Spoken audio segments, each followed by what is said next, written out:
Nós estamos na nossa terceira aula de Bibliologia 2. Paramos na página de número 9 e vamos dar continuidade aqui. Falaremos um pouco a respeito de algumas questões práticas em relação a essa matéria. Nós falamos a respeito da revelação específica de Deus, da revelação geral. Então, nós paramos na página número 9 e vamos falar das questões práticas. Aqui o pastor coloca o seguinte: quando uma pessoa nega que as escrituras é inerrante, algumas questões doutrinárias podem ser afetadas. Aí ele mostra quais são.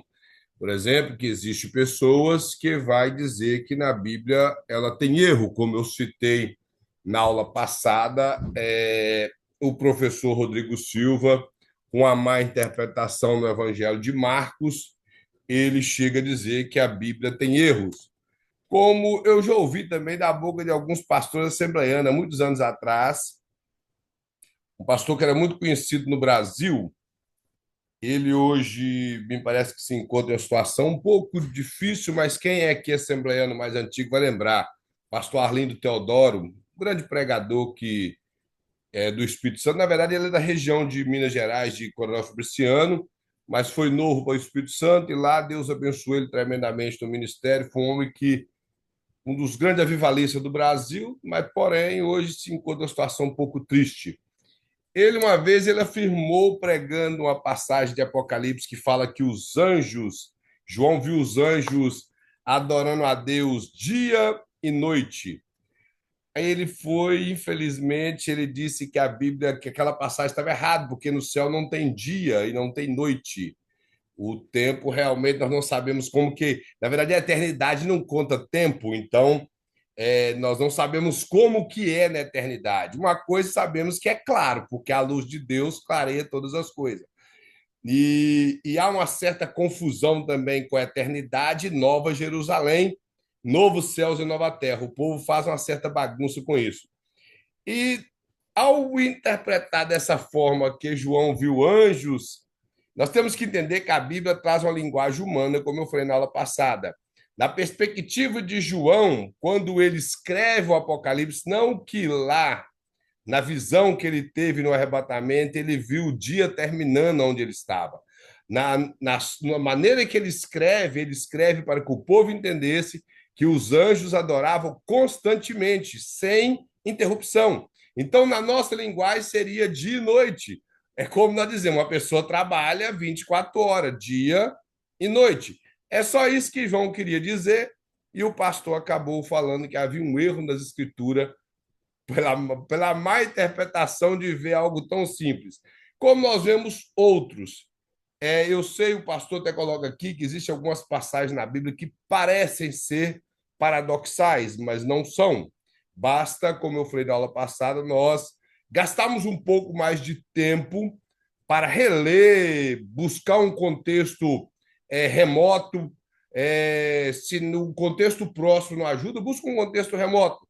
Se há uma passagem que parece haver uma contradição de um livro para o outro, vamos entender para quem que o escritor escreveu, qual a razão que ele escreveu aquilo, o que, que estava acontecendo, sobre o que ele debatia, para que possamos entender o contexto de cada texto e interpretar a Bíblia da forma correta. Que nós podemos observar uma coisa: tem duas cartas na Bíblia, que inclusive os teólogos chamam de cartas gêmeas. Eu acredito que os irmãos que estudou a matéria de Epístolas Paulina, que acabou a matéria de Epístolas Paulina, irmão, vão lembrar que é a carta de Efésios e a carta de Colossenses. Parece que essas cartas são muito parecidas, mas se os irmãos observar o propósito de cada carta, é completamente diferente. É muito diferente os textos que o apóstolo Paulo usa em Colossenses, que é parecido com Efésios, só que os textos é para provar coisas diferentes dentro da situação que cada igreja estava passando. Por exemplo, a carta aos Efésios, ela é uma epístola eclesiológica, ela trata de estrutura da igreja, administração da igreja. E a carta aos Colossenses é uma carta que traz boa parte de apologética, que ela está debatendo uma doutrina falsa que tinha infiltrado na igreja e provando a supremacia de Cristo. Então, nós vemos que uma carta cristológica e apologética, a outra é eclesiológica. Porém, muitos textos são parecidos. Mas vamos observar a diferença do contexto doutrinário das cartas. Então, quando nós observamos o contexto doutrinário ou a perspectiva do escritor, que doutrinário estaria nas epístolas, mas, por exemplo, no Velho Testamento, a perspectiva do escritor, em ele escrever um livro ou ele relatar determinadas palavras que pode parecer contraditórias na nossa visão, nós temos que estudar o contexto para que isso não ocorra. Um dos textos bem citado, principalmente nos crentes assembleianos, é a passagem de Gênesis 6, me parece que é o versículo 3, que fala que Deus arrependeu de ter feito o homem. Aí eles vão para Números 22, que fala que Deus não é para que minta, nem filho do homem para que se arrependa. Aí eles arrumam uma bagunça com esse texto e parece haver uma contradição, que é a verdade que Deus ele não tem como se arrepender no sentido do arrependimento que nós temos. Porque Deus não é pego de surpresa em nada. Por exemplo, os homens começaram a praticar coisas desagradáveis no capítulo 6 de Gênesis, e Deus falou: eu não sabia que isso ia acontecer, isso é uma coisa impossível. Deus, ele conhece todas as coisas. Então, não é esse arrependimento. O texto correto ali seria que Deus ficou triste. Deus se entristeceu da maneira que o homem agiu e não que Deus se arrependeu, tipo assim, fui pego de surpresa. Isso não ocorre com Deus. E quando a Bíblia fala que Deus não se arrepende e não é homem para que minta, nem filho do homem para se arrepender, é no sentido dos seus decretos em relação ao que ele determinou em Israel. Se você observar a profecia de Números, é que Balaão foi contratado para amaldiçoar o povo. E quando ele recebe a profecia, ele abençoa o povo. E Balaque reclama e ele fala que Deus não é para que minta, ou seja, nem filho do homem para se arrepender. O que Deus decretou sobre o povo dele estava decretado. É nisso que Deus ele é imutável. Agora, mudanças de plano. Deus pode mudar planos como mudou planos na vida de Davi e outros, mas os seus decretos não tem como ser mudado. Por exemplo, Cristo era o cordeiro morto desde a fundação do mundo. Nada mudaria isso. Nada mudaria isso. Os irmãos estão compreendendo? Israel é a nação eleita de Deus. Nada mudaria isso desde quando elegeu Israel através de Abraão. Então, nada mudaria. É nesse sentido que o texto está dizendo que Deus não muda. Então, basta ter um pouco mais de capricho em estudar a Bíblia que nós vamos compreender. E nesse pensamento aqui da inerrância de algumas pessoas pensar que há erro nas escrituras, o pastor coloca claro que isso pode comprometer algumas doutrinas bíblicas. Porque a realidade é, se há um erro em um lugar, o que provaria que não há bastante erros nas escrituras? Que muitas outras coisas estariam erradas. Os irmãos estão compreendendo? Se existe um erro, nós não podemos acreditar que ela é a palavra de Deus por fato de Deus não errar. Pode haver erro em traduções, em má organização dos copistas. Nessa questão, sim. Quando os irmãos estudaram Bibliologia 1, os irmãos devem lembrar que o pastor talvez abordou a questão do cuidado dos judeus em fazer cópia do Velho Testamento. Eles, como as escritas hebraicas elas eram cuneiformes, era como fosse um desenho, eles tinham facilidade de contar as letras. Quando eles terminavam a cópia, eles contavam as letras mediante o original para saber se estava correto. Porque ao mudar uma letra no hebraico, não é igual ao nosso português. O português, se faltar uma letra, você consegue ler. Mas no hebraico, não, se faltar uma letra ou acrescentar uma letra, pode mudar completamente o sentido da palavra. A observação é só lembrar do nome de Abraão. O nome de Abraão era Abrão. Eles acrescentaram um H, não o tio, o aotil igual no nosso, mas foi acrescentado um H na letra hebraica. Então é Avraham. E esse H deu um sentido completamente diferente no nome de Abraão para Abrão. Então, é para os irmãos observar o cuidado que os copistas do Velho Testamento, os escribas, tinham em fazer cópia do Velho Testamento. Quando uma cópia ela era errada, não tinha como rasurar, eles tinham que queimar aquela cópia para evitar de que alguém pudesse pegar aquela cópia e agregar algum manuscrito bíblico.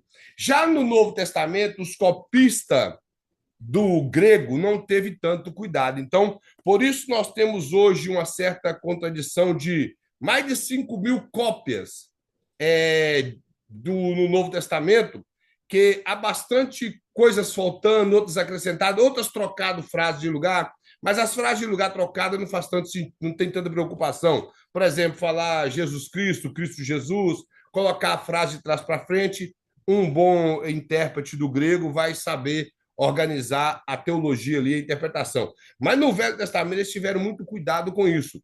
Já nas impressões da Bíblia, nas traduções, já não tiveram tanto cuidado. Então, o erro pode estar nessa parte das traduções e não na língua original, ou nós não podemos falar nos originais, que os originais não existem. O texto mais sorético, mais antigo que existe, é um texto que não está completo, que se encontra na Rússia hoje, onde é baseado. Todas as Bíblias que nós temos hoje passou por uma revisão através dos textos maçoréticos, mas eles também são cópias. Então, nós não podemos dizer que nos originais, como algumas pessoas, nos originais, não. Na língua original, não nos originais. Originais não existe. Não existe nenhum original, nem do grego, nem do Novo Testamento, que é mais próximo de nós, que o mais próximo ainda beira há 2.000 anos. Então, é muito tempo para que um material ele se tivesse conservado. Então, o que nós temos são cópias. Cópias das cópias, das cópias, das cópias e das cópias e mais cópias. Nós não temos vou colocar, nem a centésima cópia do original nós não temos hoje. Os manuscritos que existem hoje, esses 5.000 manuscritos, que nós vamos até ver alguns aqui, os códigos sinaíticos, os códigos vaticanos, que são cópias, eles tá muito longe dos originais.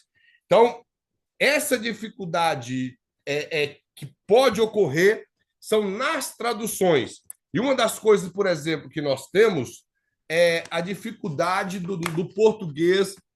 Eu não estou aqui fazendo uma crítica ao português João Ferreira de Almeida, porque ele é português, nós não temos como comparar o português dele com o que nós temos hoje, que o português dele é um português do século XVII, o nosso é do século XX e do XXI, que passou por uma reforma ainda, e várias reformas que passou no século XX. Mas a questão é, devido ser traduzido por um português muito clássico, que foi o português João Ferreira de Almeida, nós temos essas certas dificuldades nos manuscritos de João Ferreira de Almeida, muito que a Sociedade Brasileira revisou por várias vezes os manuscritos, tentando basear nos textos maçoréticos e fizeram várias versões aí hoje em dia, que contém no Brasil, que algumas até trazem algumas aberrações de interpretação que acaba fugindo do original, da teologia original da Bíblia.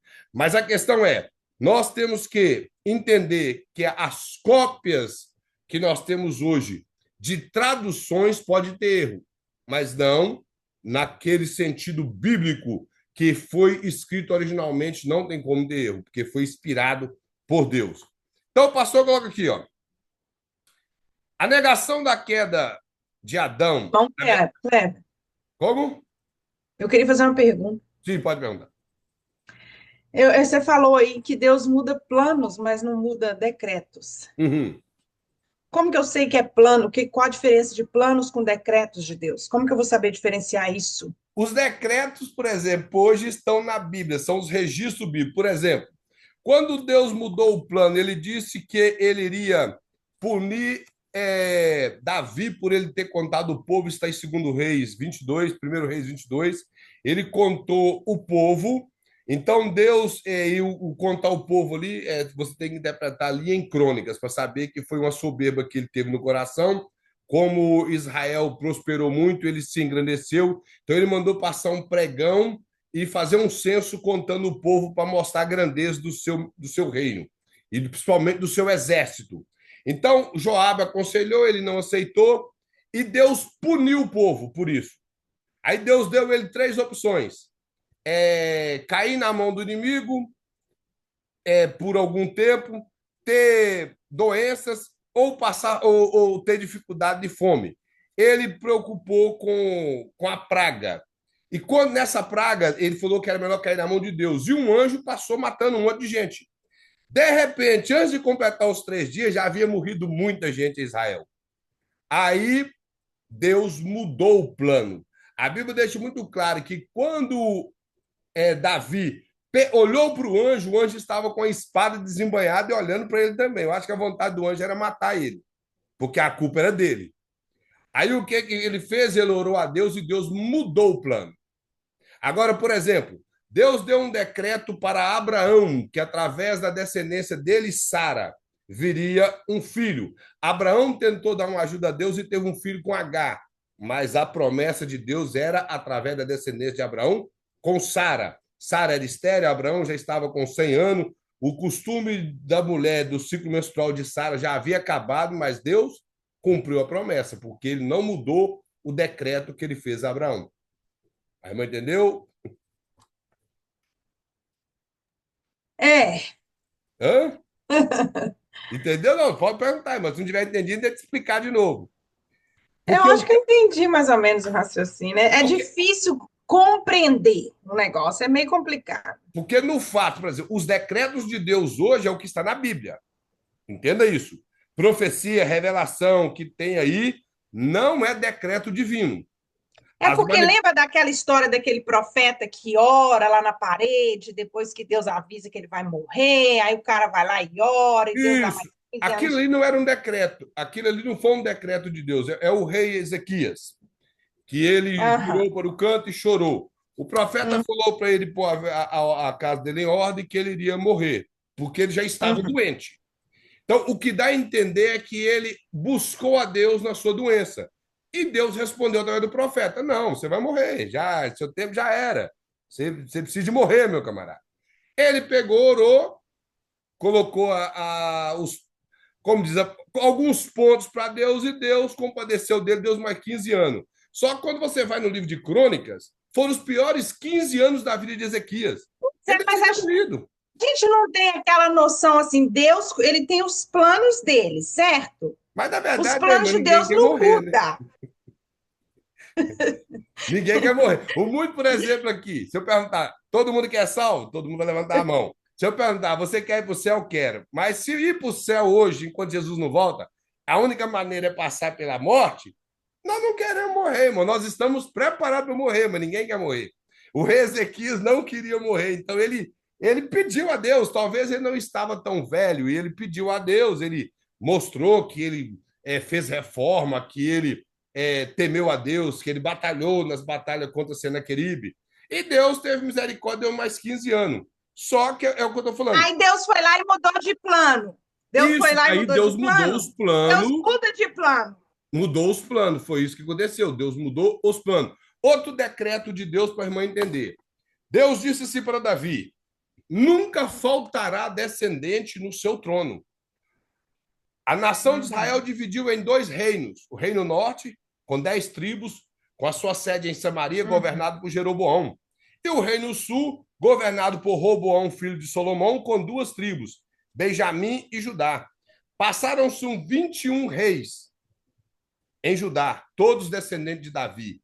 Passaram-se 20 reis em Israel, com 9 famílias diferentes.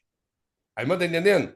O decreto de Deus para Davi Oh. ainda falou que ele não tiraria aquilo de Davi por causa do que Davi honrou o nome dele. Davi era homem segundo o coração dele, então nunca faltaria descendência. Quando Salomão assume o trono, Deus falou para Davi assim: se o seu filho andar nos seus caminhos, eu abençoarei ele. Porém, Salomão desviou dos caminhos de Deus, quando parece que ele dá a entender que ele retorna para os caminhos do Senhor, conforme o livro de Eclesiastes. Deus não puniu nele a divisão do reino, mas puniu no filho dele. Mas o que Deus Uhum. decretou ali da divisão do reino cumpriu, e o que ele decretou que não faltaria descendência a Davi no trono dele, não faltou. Porque aquela descendência de Davi é de onde viria o Messias. Então era um decreto desde Gênesis 3,15, que foi confirmado com Noé, confirmado com Abraão. Então não poderia quebrar esse decreto divino. Já a mudança de plano com o rei Ezequias, com o próprio Nabucodonosor, outros reis da Bíblia que Deus deu oportunidades que eles se arrependessem. Porque quando há uma mensagem chamando o povo ao arrependimento, é que Deus dá oportunidade para as pessoas mudar. Mas quando Deus determina, como Deus determinou que o rei Belsazar ia perder o trono naquela noite para os medos e persas, e aconteceu no capítulo 5 de Daniel, com aquela escrita na parede Mene, Mene, Tekel, Parsi, aconteceu. Então, os decretos divinos pela Bíblia nós observamos. Isso, o nosso irmão colocou uma coisa interessante, a vontade permissiva de Deus, que foi o que aconteceu com o rei Ezequias. E como eu falei, se você ler lá em Crônicas, foram os piores anos do rei Ezequias. Os piores anos. Toda a reforma que ele fez, bem dizer, caiu por terra. Deixou o reino despedaçado para quem veio depois dele. E além de deixar o reino despedaçado, ele foi tão sem coração na maneira que ele falou. Quando o profeta Isaías falou para ele que aquilo que ele fez desencadearia em punição no povo de Israel, que eles iriam em cativeiro, só que não aconteceria no reinado dele, ele falou assim: boa essa palavra, tipo assim, já que não é no meu reinado, eu não estou nem aí. Já que vai ser no reinado do próximo, para mim não importa. Então, os decretos de Deus as coisas que estão na Bíblia. Por exemplo, o apóstolo Paulo, escrevendo aos Romanos, ele fala que aquele que profetiza, está falando do dom espiritual, não vai além da medida da fé. A medida da fé ali é conjunto de doutrina, que é o que está nas Escrituras. Então, por exemplo, se uma pessoa profetiza ou tem uma suposta visão ou revelação que contraria a Bíblia, não é de Deus. Ou é do diabo, é da mente do suposto profeta. Por exemplo, uma vez eu ouvi um pregador falando que um irmão falou que Deus disse para ele, melhor, através de uma irmã, que uma irmã falou para ele que ela era escolhida dele e ele era casado. E que Deus estava revelando que era. Aí ela pegou e falou: eu sou casado. Falei, mas Deus está falando para você abandonar a sua esposa e casar comigo. Então, a irmã está vendo que a revelação não é de Deus, porque isso contraria as escrituras sagradas. Posso dar um exemplo Sim, pode. para a irmã aí? Por exemplo, vamos lá em Daniel. Quando Daniel orou, o rei colocou um decreto que proibia Daniel fazer a oração. E mesmo assim, Daniel fez. E aí, como era um decreto do rei, o rei não podia voltar contra o decreto dele mesmo. Uhum. Porque senão ele estaria indo contra ele mesmo. Porém, se ele tivesse dado a palavra dele, não fosse um decreto, só falar, olha, quem orar assim, assim, vai ter uma punição. Ele poderia voltar atrás, porque ele é o rei, ele tem o poder. Mas quando ele colocou um decreto, é algo ali timbrado ali, é algo que se ele voltar atrás ali, é algo muito sério. É como, por exemplo, se Deus colocar um decreto, ele está voltando contra a própria palavra dele. Isso. Então, decreto, o rei colocou um decreto, então o rei não queria colocar, tanto que ele não queria colocar Daniel na cova dos leões. Mas, diante do decreto, ele não pôde fazer nada, nem ele pôde fazer. Não tinha como revogar. Não tinha como revogar. Mas se fosse algo que ele tivesse apenas falado, a palavra do rei também tem muito poder, a palavra do rei vale. Se ele tivesse falado e não decretado, ele poderia voltar atrás e mudar de rota, podia no sentido de metanoia. Isso. Não sei se ajudou. Ótima explicação, muito boa.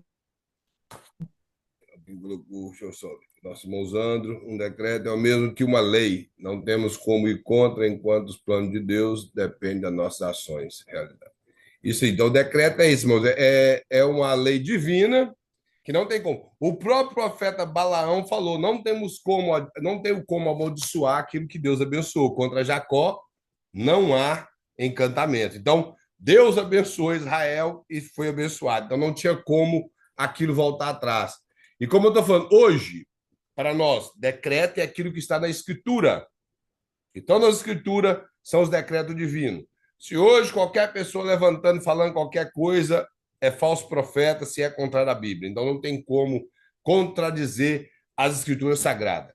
Então, irmãos, o pastor coloca aqui, nessa questão de algumas pessoas que podem querer negar a inerrância da escritura. Então ele fala que negar a queda de Adão, da verdade e da experiência do profeta Jonas, e a tentativa em explicar racionalmente os milagres relatados na Bíblia, a tentativa de redimir o que seja pecado, salvação, entre outros problemas. Ou seja, essas pessoas que negam, eles tentam dizer que Adão a história de Adão é alegórica, é simplesmente para ilustração. Eles não acreditam que ela é literal. Primeiro, pelo fato de Moisés ter vivido, nós não sabemos quantos anos depois de Adão, mas foram talvez mais de 2.000 anos e meio ou 3.000 anos depois de Adão, porque nós não sabemos achar um tempo certo de Adão até a Torre de Babel. Então, eles tentam negar isso, pelo fato de que, como Moisés viveu tanto tempo depois de Adão, ele conseguiu escrever a respeito de Adão. Temos muitos tipos de religião que acham que a história de Adão e Eva é alegoria. Primeiro, para se beneficiar do que eles acreditam, por exemplo, o espiritismo, por eles acreditar que existe o processo da reencarnação. Aí poderia surgir uma pergunta: se existe reencarnação, Adão reencarnou de quem? Como já aconteceu algumas perguntas, e eles vão simplesmente falar que a história de Adão e Eva é apenas uma alegoria, é uma história inventada para tipo assim, completar uma história da humanidade. Eu, particularmente, defenderia que Adão foi o primeiro tronco genealógico ou o primeiro tronco da doutrina da reencarnação. Ele foi criado por Deus e dali veio pessoas que, após morrer, foi reencarnando. Simplesmente falaria isso. Mas eles têm dificuldade nisso, então nega a existência verdadeira de Adão e Eva. E até alguns judeus que são adeptos do agnosticismo, que no grego quer dizer não. Então, eles não conhecem, por não conhecer, eles também alegam que a história de Adão e Eva não é verdadeira. Existem aqueles que exageram. Como eu já vi uma vez um judeu falando que Deus criou Adão meio-dia e meio, não sei como que ele conseguiu chegar a essa conclusão, e criou Eva às 3:30 da tarde, 3 horas depois, quando estava perto do pôr do sol, como que 15 para 6, eles pecaram. Falei, que vida miserável desse casal, hein? Eles tiveram poucas horas de felicidade e depois já entrou na vida de pecado. E eu estou falando sério, irmão, um judeu ortodoxo ensinando isso. Pensei comigo, é muita miséria na vida de um casal. Deus foi fazendo para eles cometer esse monte de erro. Então, nós vemos muitas linhas teológicas com heresias que alguns tentando negar e outros criando certos folclore em cima da história de Adão e Eva.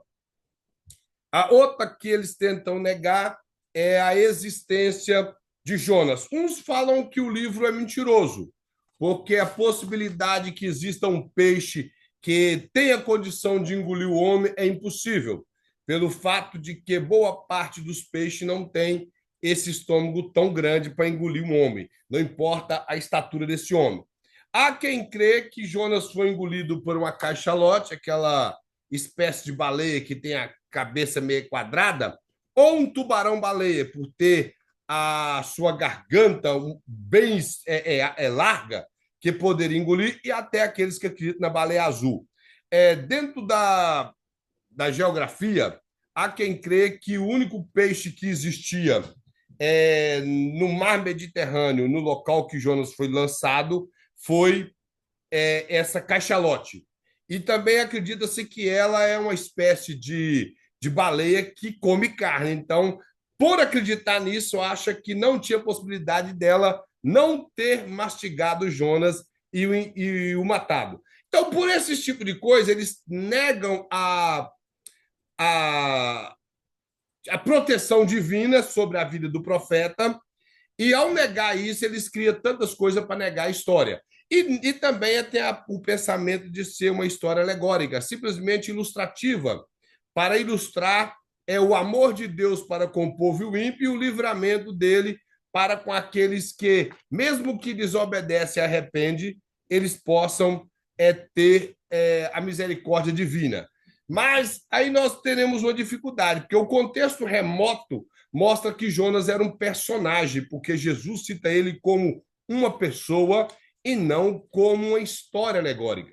Os irmãos estão compreendendo? O próprio Jesus chama ele de assim como o profeta Jonas esteve 3 dias e 3 noites no ventre do peixe, o filho do homem ficará 3 dias e 3 noites no seio da terra. Então, ele cita ele como história e não como alegoria.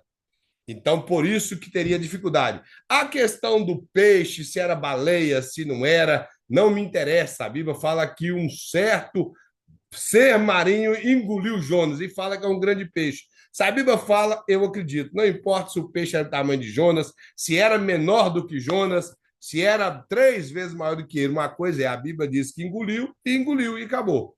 Os irmãos estão entendendo? Acabou. Como diz o pastor, me fugiu o nome do pastor aqui agora. Ele disse que se a Bíblia falasse que um lambari engoliu Jonas, ele acreditaria. Ou se o próprio Jonas engoliu o grande peixe, ele também acreditaria, não importa. Algumas pessoas também, uma vez, uma pessoa falou assim: não pode ser uma baleia, porque uma baleia é mamífero. E baleia não é grande peixe. Irmãos, vamos entender uma coisa. Algumas traduções trazem a palavra baleia. Aí a pessoa fala assim, mas baleia ela é mamífero. Quem classificou uma baleia como mamífero, isso tem uns 200 anos. Jonas não viveu no 200 anos atrás, ele viveu cerca de mais de 2.500 anos atrás. Na época de Jonas não tinha a classificação taxonômica da que nós temos hoje dos animais. Não estou compreendendo? Por exemplo, Moisés escreveu que determinados tipos de ave não poderia comer. E está lá o morcego. Aí alguém vai dizer que há um erro na Bíblia, porque morcego não é ave, morcego é um mamífero. Primeiro que a tradução correta seria aqueles que voam, porque assim está no hebraico. Só que o João Ferreira de Almeida traduziu numa linguagem mais fácil para nós, aves. Porque ave é que voa. Então ele traduziu como aves, porém é aqueles que voam. E morcego voa. Estão entendendo? Mas na época de Moisés, morcego também não era considerado como um mamífero. Então não há erro na Bíblia. E uma coisa possivelmente foi uma baleia ou um tubarão-baleia que engoliu Jonas. Não temos possibilidade de fugir disso. Então há uma perda de tempo de ficar discutindo. Mas a Bíblia não fala que é uma baleia, fala que é um grande peixe. Então tá bom, que grande peixe que existe no mar, se não for uma baleia ou um tubarão-baleia? Que até o tubarão-baleia traz o nome de baleia no final, que deve ser o sobrenome dele. Então as pessoas ficam criando debates desnecessários à toa com a Bíblia. Um peixe grande engoliu Jonas. E uma coisa irmãos, isso aqui não está aqui, né, no assunto, mas os irmãos já reparou que nas pregações o peixe tem mais reconhecimento no livro de Jonas, nas pregações, não no livro de Jonas, do que Deus. E o livro de Jonas, irmão, não é para falar de Jonas e nem do peixe, é para falar de Deus. O principal tema do livro de Jonas é a misericórdia de Deus. E os pregadores prega, fala do peixe, fala que o peixe engoliu Jonas, fala de Jonas. Muito no final eles falam de Deus. E acaba a pregação. O tema principal do livro de Jonas é Deus, não o peixe e nem tampouco Jonas. Outra coisa, Jonas não foi engolido por um peixe para Deus punir ele. Jonas foi engolido por um peixe para que ele não morresse afogado. Não sabia disso? Jonas estava a 800 quilômetros da terra, irmãos.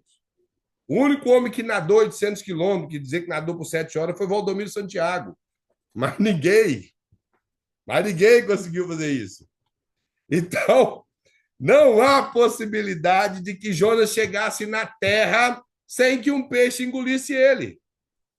Foi o jeito que Deus fez. Primeiro, para ele sentir na pele que a desobediência traz certas consequências, mas a principal razão é para que ele fosse chegar em terra, porque nadando ele não chegaria lá. Ele morreria, o mar estava bravio, e todos esse tipo de coisa. E as pessoas colocam todo o foco. Se você observar, é misericórdia do início ao fim. Misericórdia com os marinheiros, misericórdia com Jonas, misericórdia com o povo. E o povo fala só do peixe que engoliu Jonas. Para os irmãos observar, o maior problema aqui dos que negam que a Bíblia é inerrante é porque eles estão focados no peixe. Se eles focassem na misericórdia de Deus, eles iriam ver que o peixe é só um detalhe no livro de Jonas. Os irmãos estão compreendendo? É só um detalhe. É só observar isso. Outra coisa que eles colocam aqui é a questão dos milagres. Porque milagre, irmãos, a verdade não se explica. Milagre simplesmente acredita. Os pregadores da teologia liberal, a principal fonte da teologia liberal é negar os milagres de Jesus. Se você observar um homem chamado Rodolfo Bultmann, ele descreve vários comentários de várias passagens da Bíblia, principalmente do Evangelho de João, porém, todo fim de frase dele, ele fala assim, acreditava o escritor, porque ele não acreditava naquilo. Ele faz um comentário extraordinário, mas no final ele diz que quem acreditava era o escritor. E muitas coisas que eles alegam é o seguinte, que certos tipos de milagres são ilustrativos para nós, e não é algo que ocorreu. Que Jesus, por exemplo, ele não ressuscitou, ele ressuscitou na mente dos discípulos. Que a morte de Jesus não é vicária, não, a morte é exemplar, para que nós venhamos a cumprir esse exemplo. Então, são coisas que a teologia liberal tenta contradizer nas Escrituras, negando as autoridades dos milagres, para que, tirando essas autoridades, a Bíblia se torne um livro simples. E é um livro que contém erros, pelo fato deles não acreditar nos milagres. Por exemplo, na lei da física, ninguém tem como ficar em pé sobre a água, mas a Bíblia fala que Jesus andou sobre a água, e é bíblico, e eu acredito. A lei da física não tem como um pedaço de ferro flutuar. Você joga para o alto, se não sair de baixo, ele vai cair na sua cabeça. Mas Eliseu fez com que um pedaço de ferro flutuasse, que era a parte que compunha o machado. Então, não há essas possibilidades na nossa ótica humana. Negar os milagres da Bíblia, como muitos negam, é querer colocar erro nas Escrituras. Mas a Bíblia, ela continua sendo inerrante.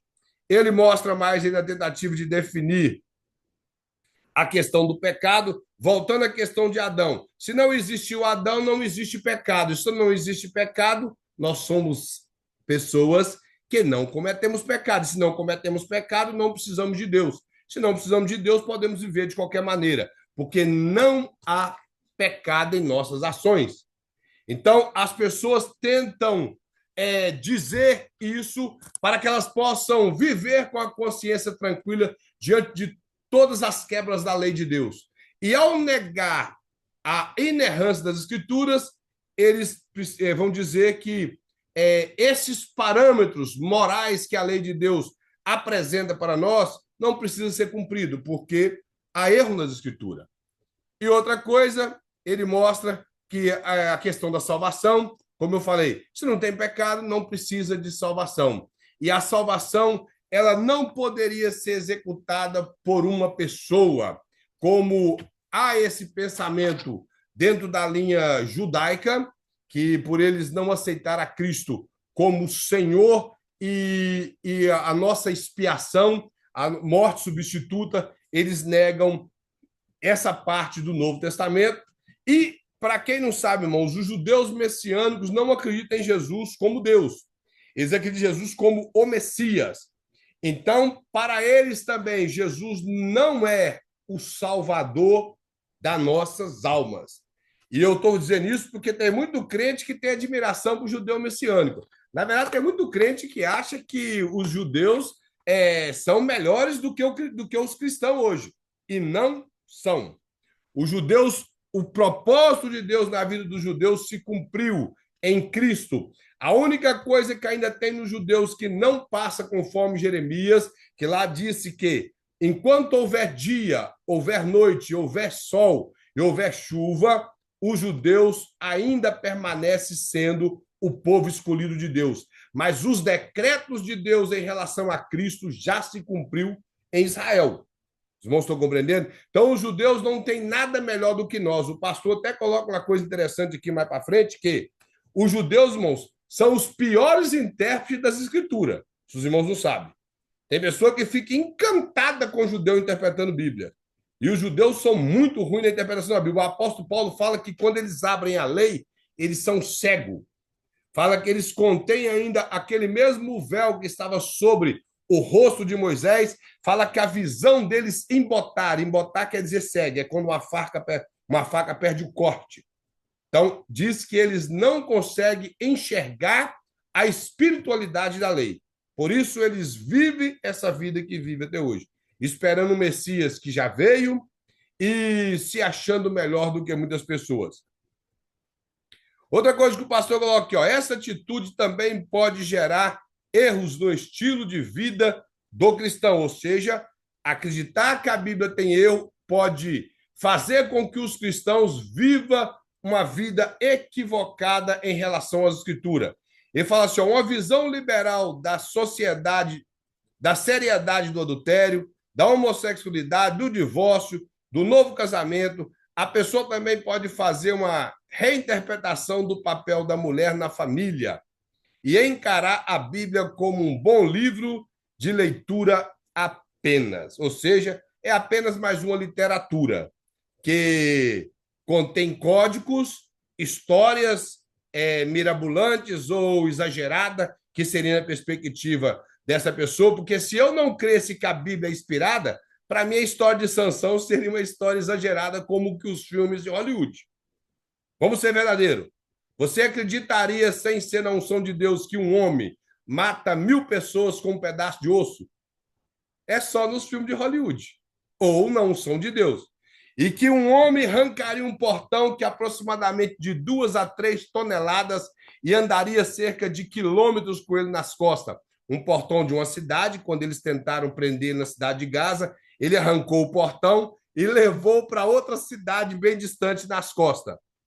Isso acontece com o Hulk ou com Thor, esse povo aí do Avenger, se as escrituras não fossem inspiradas por Deus. Os irmãos estão compreendendo? Então, a Bíblia, ela é a palavra de Deus. A partir do momento que nós venhamos acomodar com esse liberalismo teológico de negar a autoridade e a inerrância das Escrituras, nós vamos concordar com uma vida promíscua em adultério, como alguns acham que é normal. A vida da homossexualidade, não precisamos nem falar das igrejas que tem hoje, está tendo igreja, essas igrejas gays à vontade. A boa parte da linha judaica já adaptou-se ao movimento gay. Você vai rodar aqui em vários templos judaicos aqui que tem a bandeira LGBT. O divórcio, irmão, foi banalizado completamente no seio da igreja. Agora eu estou falando da igreja. E pior que aqui é até de pessoas que acreditam que a Bíblia ela é inerrante. Ela é inerrante. Eu não estou preocupado aqui em doutrinar ninguém, mas as únicas duas bases bíblicas para um divórcio e um novo casamento seria a infidelidade e o abandono. E as pessoas estão divorciando e casando 20 vezes. Pastores, estou falando aqui de liderança, que casa e descasa. Como eu ouvi um dia um pastor falando que se você... E o pior que a linha dele é machista. Se você casou e não quer mais a mulher, larga ela e casa de novo.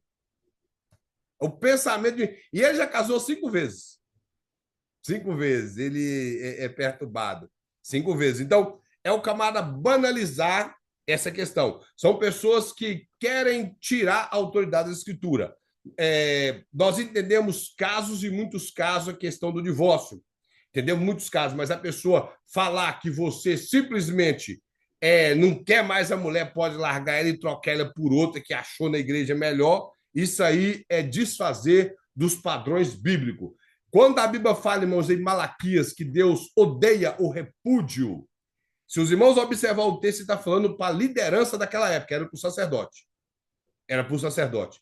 Hoje, o número de divórcio entre líderes das igrejas evangélicas, principalmente de cunho pentecostal, está sendo vergonhoso.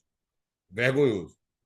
As pessoas simplesmente largam a mulher por qualquer motivo. Eu estou dizendo o fato do homem, porque boa parte são homens. O número de mulher que abandonou o marido, irmãos, é bem pequeno em relação de homens, de pastores que largaram a sua esposa.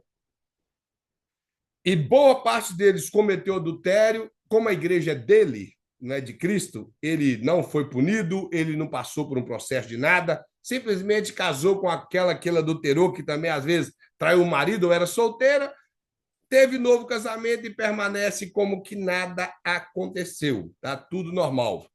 Vai ter um dia de pagar preço.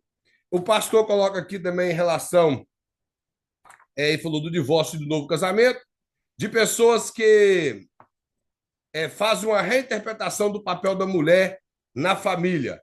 Essa questão, irmão, da submissão aqui não tem a ver com tratar a mulher como sendo menos do que o homem ou tratar a mulher de qualquer maneira. Isso aí, um homem que faz isso, ele não é homem de Deus nem aqui, nem em lugar nenhum. Na verdade, eu nem sei se ele é homem, no sentido de homem como papel.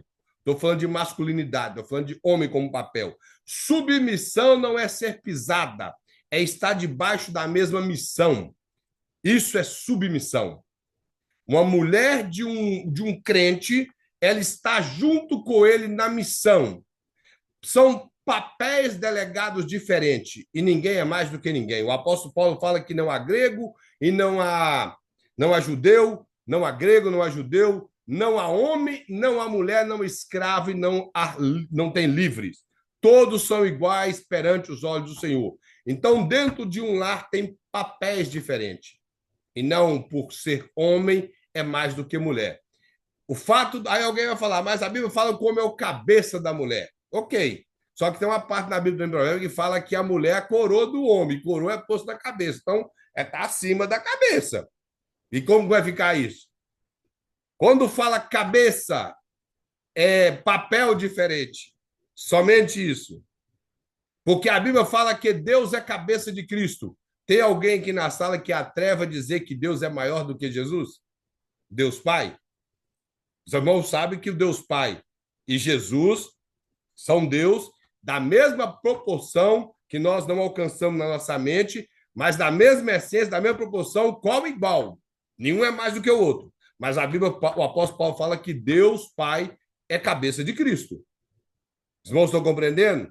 Então, quando nós interpretamos a Bíblia no seu contexto, vamos entender que o homem como cabeça não é maior do que a mulher. Então, a submissão aqui não tem a ver que mulher foi feita para lavar prato, que mulher foi feita só para reproduzir, igual algumas igrejas falam. Lá em Timóteo, o apóstolo Paulo, quando ele está debatendo com algumas mulheres de condição financeira elevada, que por não respeitar o pastorado de Timóteo, ele fala que essas mulheres deveriam entender que elas teriam que ser submissas aos seus maridos e não prejudicar o pastorado de Timóteo, e que elas deveriam aprender em casa, e que se essas mulheres não tinham ministério algum, elas deveriam que se entender que o papel de ser mãe seria a melhor coisa para elas, educar os seus filhos no caminho do Senhor. Mas existem algumas igrejas que negam que a mulher tem um ministério do ensino, que possa pregar, e fala que elas devem ser só mãe, e deve estar feliz com isso. Então, isso também é errado. Completamente errado a interpretação bíblica. Então, a submissão da mulher não tem a ver com a mulher ser menos e nem tampouco com que mulher não possa fazer nada na igreja, como algumas igrejas falam. Só que uma mulher de Deus, ela reconhece e honra o seu marido, como a Bíblia fala, que os maridos devem amar a mulher e as mulheres obedecer. A palavra ali, obedecer, é honrar. Ela honra o seu marido como aquele que, se ele tem um cargo eclesiástico na igreja, por ele ser pai, ela não vai desautorizar, ela vai honrar ele em tudo aquilo no papel dele dentro do lar. Não tem a ver com ela ter que obedecer, tipo assim, ele dita uma coisa, ela baixa a cabeça e faz. Não estou entendendo? Não é ditadura. Se o que ele ditou está errado, ela tem direito de mulher de Deus de falar que não concorda. É isso que a Bíblia ensina. Esses pensamentos de alguns pregadores também aí, de desvalorizar o papel da mulher como mulher de Deus, é completamente errado. Completamente errado. Mulher tem o seu papel na igreja, dentro do lar, em todas as áreas da sociedade tem o seu papel. Então, a reinterpretação do papel da mulher nas escrituras e na questão da submissão não tem a ver com ela ser menor. Tem a ver com ela estar debaixo da mesma missão que o seu marido. Se tem alguém que discorda, eu vou respeitar a sua opinião, mas, biblicamente, eu fico com a Bíblia. Pastor, coloca outra coisa aqui, irmãos. Argumentos contra a inerrância e a refutação bíblica. Ele fala a participação humana, a falibilidade. Ele mostra aqui, ó, Jesus Cristo era Deus e homem sem mancha. Então, nós vemos isso que... Eu sei, irmãos, que é um pouco difícil entender essa chamada que na teologia se chama a teontropia de Cristo. Theo, Deus, e antropos, que vem de homem, que ele era Deus-homem ao mesmo tempo. Existe uma frase muito errada, que se você quiser colocar aí, você escreve para você. Se você já falou, você corrige e nunca mais fala. Que Deus, Jesus Cristo é 100% Deus e 100% homem. Isso não existe. Quando nós colocamos um percentual, nós colocamos cálculos naquilo que Cristo é como Deus e como homem. Jesus Cristo, ele é Deus-homem e acabou. Ele é Deus e é homem. Ele é o único que contém essas duas naturezas. Inclusive, foi estudado na escola bíblica dominical, da lição do CPAD, que Jesus é Deus. Então, ele é Deus-homem. A maneira mais fácil de entender é a questão da encarnação do verbo, ou de mostrar que o verbo se fez carne, ou Deus se fez carne, Deus se fez homem, é entender que Deus adicionou uma natureza humana na sua divindade. Então, Jesus, irmãos, ele é Deus-homem, ele é o único que contém da Trindade essas duas naturezas. Ele é Deus e, ao mesmo tempo, é homem. Não tem como separar a divindade da humanidade de Cristo. Como alguns tentam dizer, que quando Jesus curou o cego de nascença, ele era Deus. Mas quando ele teve fome, ele era homem. Uma coisa não tem nada a ver com a outra. Jesus é Deus, homem, desde quando ele nasceu até quando ele foi para a cruz. Ele é o Deus homem. Os irmãos estão entendendo? Por exemplo, como Jesus está no céu hoje? Alguém poderia abrir o áudio e falar? Como que Jesus está no céu hoje? Como Deus ou como homem? Como que Jesus está no céu, meu? Tipo assim, separou. Lá no céu hoje Jesus é só Deus? Ou ele é Deus homem do mesmo jeito? Abra aí, irmã Meia. Abre aí o áudio e fala. Mas supostamente seria Deus, como Deus, porque o corpo dele foi, como a gente vai ter o corpo glorificado. Então, no caso Jesus, ele morreu e não sei, tô aqui na minha uma ideia, né? É como Deus. Sentado à direita de Deus. Mas, tipo assim, no caso aqui, irmã Beth, o que eu estou perguntando é se ele é Deus somente, ou se ele é somente homem, ou se ele continua sendo Deus homem lá no céu. Mas Só Deus. está com essa dificuldade de abrir aqui, mas eu li os lábios dela e ela falou que ele é homem. Isso. Então vamos lá. A Bíblia tem que responder. O apóstolo Paulo fala assim, em Timóteo, que somente há um mediador entre Deus e o homem. Os irmãos lembram dessa passagem? Jesus Cristo, o homem. Então, não separou. Jesus ressuscitou como Deus e homem da mesma maneira, irmão. Ele é um representante nosso no céu. Infelizmente, eu parti um pouco lá da cristologia, da teologia, mas é para tentar explicar isso aqui. Ele é Deus, homem, da mesma forma. Ele é um representante nosso. Quando Jesus ele veio e se encarnou, ele se encarnou para quê? Para sentir aquilo que nós sentimos. Somente um homem perfeito poderia pagar pelo nosso pecado. Jesus não poderia vir como Deus, na essência de Deus somente, porque era impossível ele conseguir pagar esse pecado nosso como apenas Deus. Então, ele se tornou homem para pagar o nosso pecado, para ser o sacrifício perfeito. Então, nossos pecados foram pagos na morte vicária de Cristo. E quando ele ressuscita, ele também nos dá esperança de uma ressurreição. Da mesma maneira que ele ressuscitou, teremos um corpo imortal. Porém, Jesus Cristo, ele é o representante legal da humanidade no céu, sendo Deus homem da mesma forma. O apóstolo Paulo não equivocou em dizer que Jesus Cristo, ele ainda colocou um artigo, o homem. Nós estamos compreendendo? Então, Jesus, ele é homem e Deus ao mesmo tempo, e não 100% homem, 100% Deus. Não tem como separar a divindade da humanidade de Cristo. Essa separação, irmão, gerou muito problema nos primeiros séculos, primeiro e segundo século da história do cristianismo. Quando nós entendemos que Jesus é Deus homem, nós não vamos separar isso. O mesmo Jesus que dormiu, o mesmo Jesus que cansou, que teve sede, que teve fome, é o Jesus, Deus, homem, no meio de nós. Os irmãos estão compreendendo? Eu sei que é um pouco difícil de compreender. A mente, de vez em quando, dá uma queimada aqui para compreender essa questão. Aí, mas eu entendo o seguinte: quando as Escrituras chamam Jesus de Deus e de homem, essas naturezas não separam. Elas não têm como separar. Não tem como separar. Aí o pastor quer colocar isso, que Jesus Cristo era Deus e homem sem mancha, ou seja, ele não cometeu pecado. Ele fala que o verbo de Deus foi feito carne, conforme João escreve. O verbo se fez carne e habitou entre nós. Fala que ele fez carne como nós em todas as coisas, exceto no pecado. Jesus não conheceu o pecado. Assim também a palavra de Deus exprime em linguagem humana sem erro. A Bíblia, irmãos, ela não tem parte nenhuma nela errada. Como eu já disse, o erro pode ser a nossa incompreensão para interpretar a Escritura, mas nunca vai ter erro nela. Não tem erro nela. Pode ter erro nas cópias, mas no sentido teológico das Escrituras, como ela foi escrita pelos escritores originais, não tem erro. O pastor coloca aqui, tipo assim, há erro na Bíblia.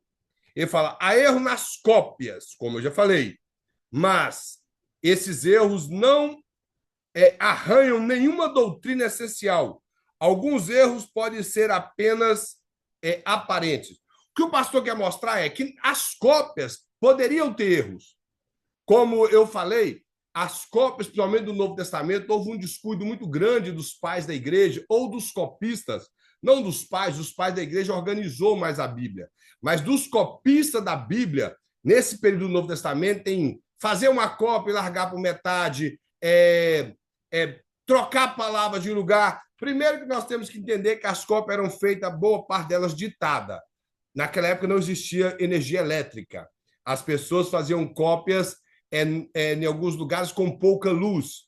Então, teve toda essa dificuldade. Nós não vamos desmerecer o trabalho deles, mas teve toda essa dificuldade. Então, por causa disso, poderia ter erro nas cópias, mas não na essência teológica ou na essência doutrinária das Escrituras. Por exemplo, vou citar aqui um versículo bíblico que ele tem diferença em algumas Bíblias. A Bíblia de tradução atualizada, que também pertence à Sociedade Bíblica Brasileira, que é também a Bíblia de João Ferreira de Almeida, só passou por uma revisão e eles atualizaram algumas palavras. E com a Bíblia corrigida ou Almeida Fiel, que também é a mesma, uma revisão da corrigida, no capítulo 8 da carta de Paulo aos Romanos, lá está escrito assim, versículo 1, portanto, nenhuma condenação há para os que estão em Cristo Jesus, que não anda segundo a carne, mas segundo o Espírito. Isso se encontra na Bíblia corrigida, Almeida revista e corrigida. Porém, na Bíblia Almeida revista e atualizada, está apenas escrito, portanto, nenhuma condenação há para os que estão em Cristo Jesus. Não tem a palavra que não anda segundo o Espírito, mas segundo a carne. Que não anda segundo a carne, mas segundo o Espírito. Por que não tem essa passagem na Bíblia atualizada? Porque a Bíblia atualizada eles usaram os textos majoritários e não os textos mais antigos. Alguns textos antigos, por exemplo, eu estou com a Bíblia aqui, que é a Bíblia do King James, ele traz a última parte, que não há nenhuma condenação. Melhor, ele traz só essa parte, não há nenhuma condenação para os que estão em Cristo Jesus. Porque quando eles pegaram os textos mais recentes das 5.000 cópias, a maioria parte desses textos não tinha isso. Por isso é chamado de textos majoritários. Porque parece que algum copista pegou a parte B do versículo 5, me parece. Versículo 5. Deixa eu ver aqui. Não. Do versículo 8 e o versículo 5. E ele copiou isso, segundo o que se pode explicar. Eu também não sei se é verdade. E ele adicionou parte dos versículos no versículo 1. Só que se os irmãos observar, o texto não é comprometido na sua doutrina. Se os irmãos lerem que não há nenhuma condenação para os que estão em Cristo Jesus, que não anda segundo a carne, mas segundo o Espírito, ou se não há nenhuma condenação para os que estão em Cristo Jesus, ele não alterou o texto, de acordo com o que o apóstolo Paulo quis apresentar no capítulo 8. Que o capítulo 7 termina mostrando como o homem vive debaixo da lei. E o capítulo 8 mostra como o homem vive debaixo da lei do Espírito. Então, não houve alteração doutrinária em nada se essa parte do versículo contém ou não nas Escrituras. Os irmãos estão compreendendo? Então, não tem erro. Algumas cópias contêm essa parte, outras não.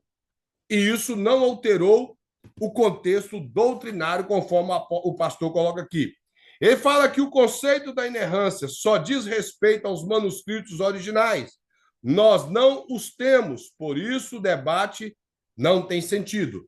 Como eu falei, não existe mais os originais, as primeiras cópias. Por exemplo, é impossível existir cópias nem das tábuas dos 10 mandamentos, porque as tábuas dos 10 mandamentos foram colocadas dentro da Arca da Aliança e Jeremias escondeu ela tão bem escondida que ninguém acha. Ninguém sabe onde a Arca da Aliança está, que continha a tábua dos 10 mandamentos, que eram originais. Mas as demais partes da lei que foram colocadas em couros de animais, ou em pedras de argila, ou até mesmo em tábuas cobertas de cera, elas não existem mais, ou feitas em papiro, não existem. As cópias originais do Novo Testamento que foram feitas em papiros ou em rolos de peles de animais também não existem. Os irmãos estão compreendendo? Então, nós não... É desnecessário debater isso pelo fato de não ter existência. Como eu falei, os textos maçoréticos mais antigos. Texto maçorético, quando eu falo maçorético, são um grupo de pessoas chamado maçoretas que fizeram cópias da Bíblia e eles criaram esses sinais que existem hoje debaixo aqueles pingozinhos com alguns tracinhos que tem na escrita hebraica.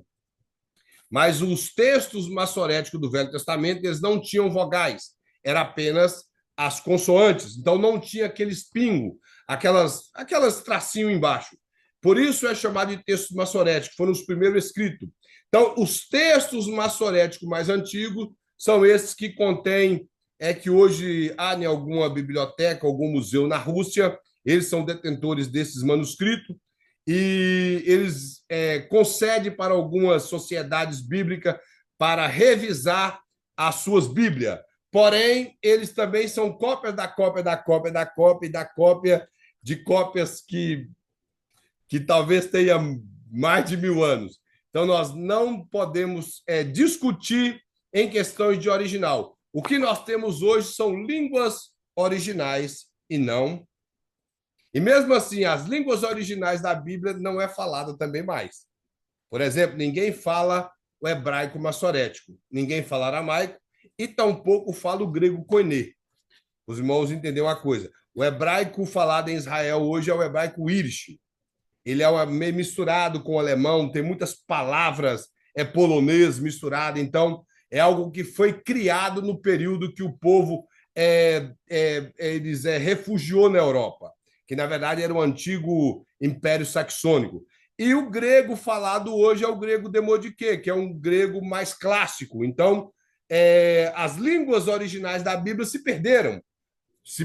Então nós não temos como. Até uma das cópias mais antigas da Bíblia, ou tradução, melhor dizendo, mais antiga da Bíblia, não se fala mais a língua hoje, que é o latim. Então, é só para os irmãos entenderem a dificuldade que teria para explicar tudo isso em querer falar que o texto no original está assim, porque nós não temos os originais. Outra coisa que o pastor coloca é o importante é o códex.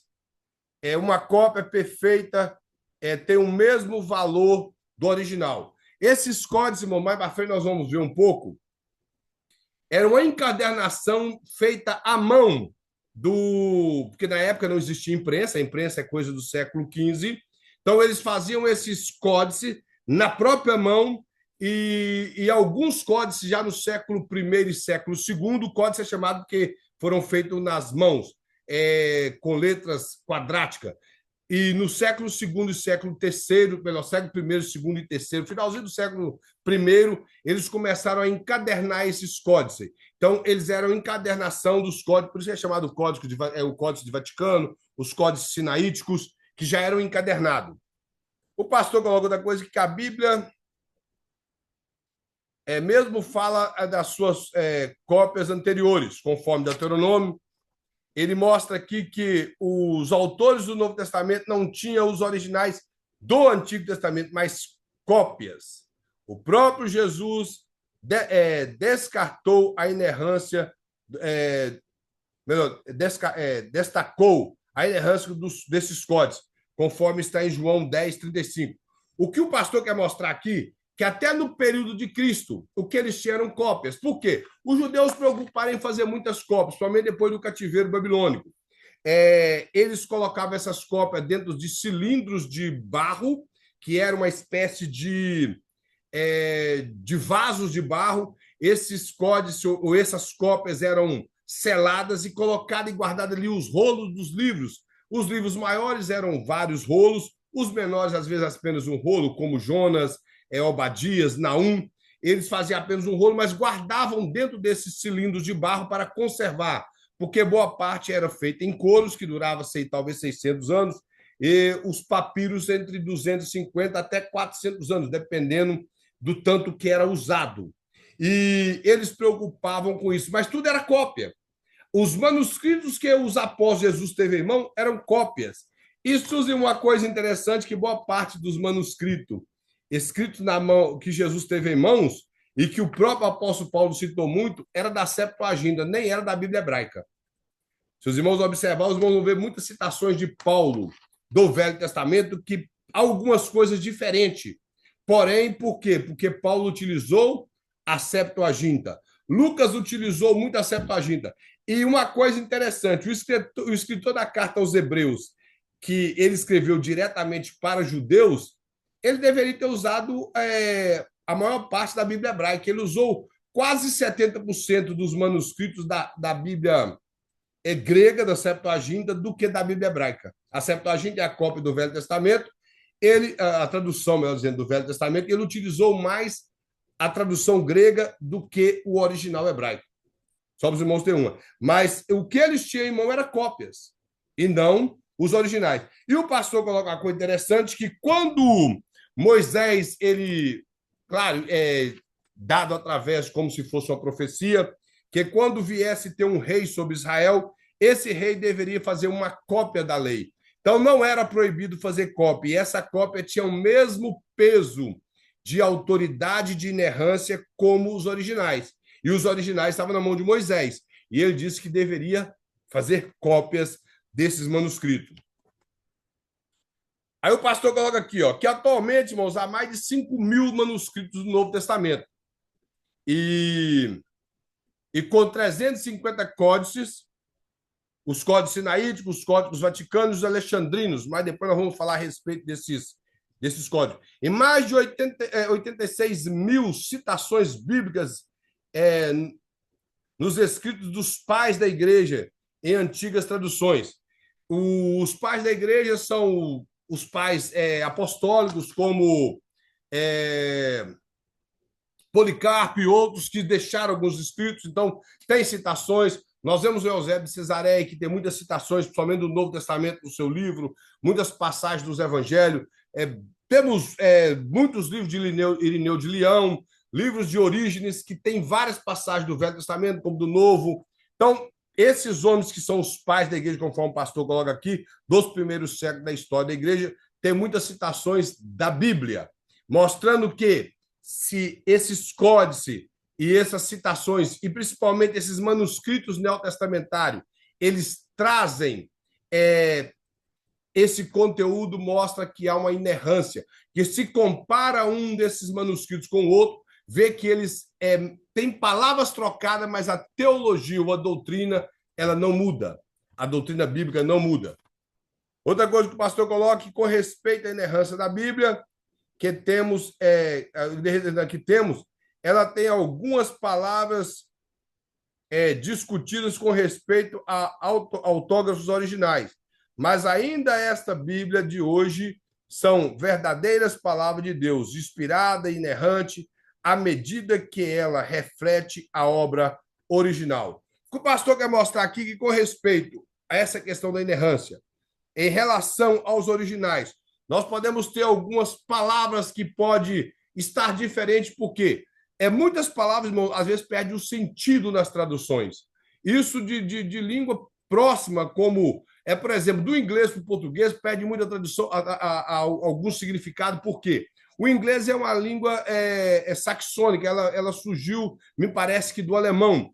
O nosso português veio de várias transformações do latim para uma língua, para outra e para outra. Se nós observarmos, nós temos muitos termos em latim até hoje e no próprio grego. Eu não sei se os irmãos sabem, por exemplo, nós temos o animal hipopótamo.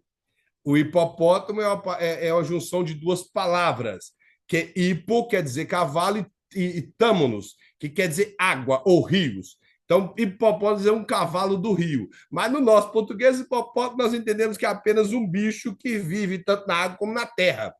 Mas, então, nós vemos que algumas palavras no latim, principalmente